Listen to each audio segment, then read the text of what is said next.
Salut à tous, bienvenue dans cette nouvelle vidéo. Sergio Ramos, Lionel Messi et peut-être Neymar Junior. Le coup de balai se prépare cet été au Paris Saint-Germain. Le coup de balai qu'on nous promet tant depuis un certain nombre d'années. Kylian Mbappé sera le fleuron d'un club parisien dont le président Nasser Al-Khelaifi et son propriétaire rêvent de voir Zinedine Zidane s'asseoir sur le banc de touche. Alors, à chaque échec en Ligue des Champions, c'est-à-dire quasiment chaque année, chaque printemps, le Paris Saint-Germain prépare sa grande révolution. La grande révolution qui n'arrive en effet jamais. Bref, à l'été dernier, le Paris Saint-Germain a tenté de faire la machine arrière sur plusieurs points. Le recrutement de stars du football surpayés et qui n'apportent pas forcément leur expérience ou leur niveau de jeu dans les gros matchs a été pointé du doigt. Neymar a été poussé vers la sortie, tandis que Sergio Ramos et Lionel Messi se sont vus proposer une dernière chance de briller. Alors la mission n'a pas été remplie avec cette élimination, encore une fois, sans gloire, en huitième de finale de Ligue des Champions face au Bayern de Munich, sans marquer le moindre but à l'aller comme au retour. Désormais au centre du projet, Kylian Mbappé est le nouveau fer de lance et il pourrait provoquer un coup de balai encore plus important que prévu. En effet, l'idée de se défaire de toutes les stars de l'équipe est désormais à l'ordre du jour dans l'agenda du président Nasser Al-Khelaifi. C'est ce qu'affirme Marca aujourd'hui, pour qui le président du Paris Saint-Germain envisage de prendre une mesure radicale pour ne plus se faire éliminer honteusement chaque année, à chaque fois en Ligue des Champions. Le journal espagnol affirme qu'une réunion extraordinaire a été prévue afin de faire le point sur plusieurs gros dossiers. L'idée est de se séparer en fin de saison de Christophe Galtier et de tout faire pour séduire Zinedine Zidane, que Nasser Al-Khelaifi veut absolument maintenant que le retour de Thomas Tuchel est complètement inenvisageable vu qu'il vient de signer au Bayern de Munich. Une nouvelle offensive pour séduire le coach français est donc en préparation avec des arguments financiers de taille, cela même si sur le plan sportif, la perspective de laisser partir Lionel Messi et Sergio Ramos tout en faisant tout son possible pour se séparer de Neymar laisserait tout de même le Paris Saint-Germain devant une page quasiment vierge. Est-ce le genre de défi? Je me pose la question. Est-ce que c'est le genre de défi de Zinedine Zidane? Je ne sais pas. Qui jugerait comme motivant peut-être pour reprendre sa carrière, lui qui a toujours eu des équipes bâties pour aller très loin en Ligue des Champions avec le Real Madrid. L'idée serait en tout cas pour le Paris Saint-Germain de faire ce grand ménage afin justement de donner carte blanche à l'entraîneur français avec un effectif à rebâtir.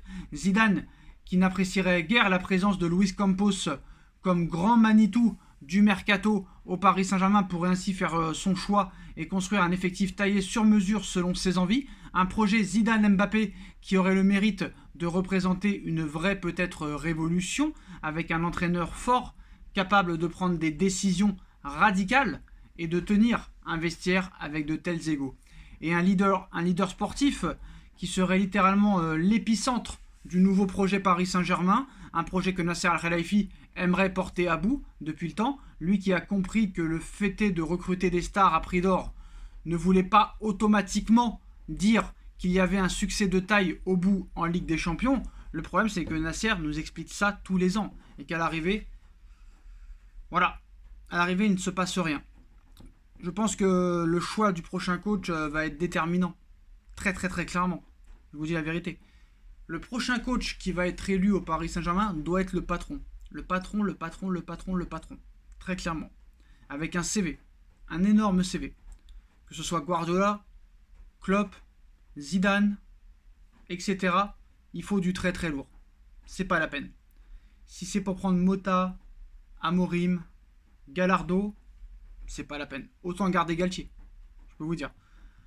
Alors, le PSG va tout faire pour faire venir Zinedine Zidane, lui donner carte blanche totale et plein pouvoir total sur le sportif, mais aussi sur le mercato.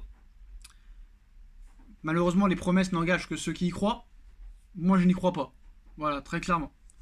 Je pense que si très clairement tout ça était la vérité, un grand coach serait déjà au Paris Saint-Germain à l'heure actuelle. On se rappelle que quand Galtier a signé, on nous a expliqué que c'était Galtier qui allait avoir les pleins pouvoirs. Alors que les pleins pouvoirs, c'est Campos qui les a. Et encore. Campos fait un travail catastrophique au Paris Saint-Germain. Quand tu vois que Icardi, ils veulent le vendre 10 millions d'euros alors qu'il fait une bonne saison à Galatasaray et qu'en plus de ça, on l'a acheté 72, c'est quand même assez marrant. Voilà, très clairement. Jusqu'où on peut aller dans la compétence, jusqu'où on peut aller dans la bêtise, jusqu'où on peut aller dans l'ignorance. Est-ce que le Paris Saint-Germain a tout donné dans ces rubriques-là? J'en suis pas encore sûr. On peut toujours faire pire que pire. Il va falloir aussi parler du milieu de terrain. Parce que certes, on m'explique que le Paris Saint-Germain est le meilleur milieu de terrain du monde. Je ne sais pas où ils ont vu ça. Il faudrait me dire son nom. Très clairement, il faudrait me dire son nom. Et malheureusement, tant qu'il n'y aura pas un chef d'orchestre, un chef qui a de l'autorité, un chef qui sait prendre des décisions, un chef qui n'a pas peur de mettre qui que ce soit sur le banc, peu importe son nom, et bah tu n'y arriveras pas. Très clairement. Très clairement.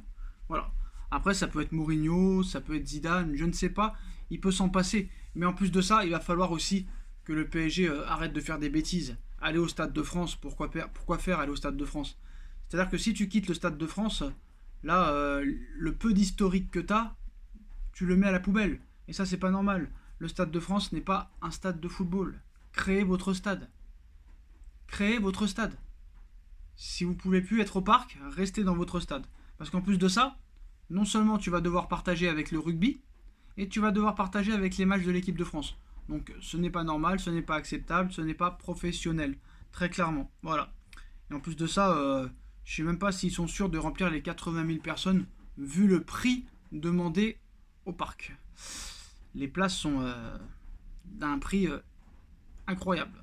Bref, voilà les postaux. Alors, nouvelle manœuvre hein, pour une prochaine arrivée de Zidane.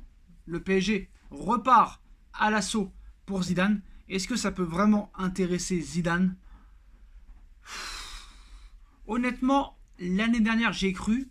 Là, je ne sais pas. Très clairement, je ne sais pas parce que le problème de ces dirigeants de ne pas laisser, on va dire, laisser travailler ses coachs, mettent un frein très clairement aux grands coachs. Alors les petits coachs comme Galtier, comme Pochettino, etc., comme Emery, ça les dérange pas eux. Eux, ils y voient vraiment une chance incroyable pour eux. Non seulement pour se faire de l'oseille, mais en plus pour prouver ce qu'ils savent faire. Mais là, très clairement, ce n'est plus possible. Ça a ses limites. Donc maintenant, il faut un top coach mondial qui a remporté la Ligue des Champions, qui sait gérer des égos, qui ait les pleins pouvoirs sur le plan sportif, sur le mercato, sur l'autorité, sur les sanctions. Et là, peut-être que tu arriveras à quelque chose. Si tu continues comme ça, tu n'y arriveras pas. Voilà les postos, c'est la fin de cette vidéo. Dites-moi en commentaire ce que vous en pensez. On like, on partage, on commente, on s'abonne. Et on se retrouve très vite pour une nouvelle vidéo. Tchuss.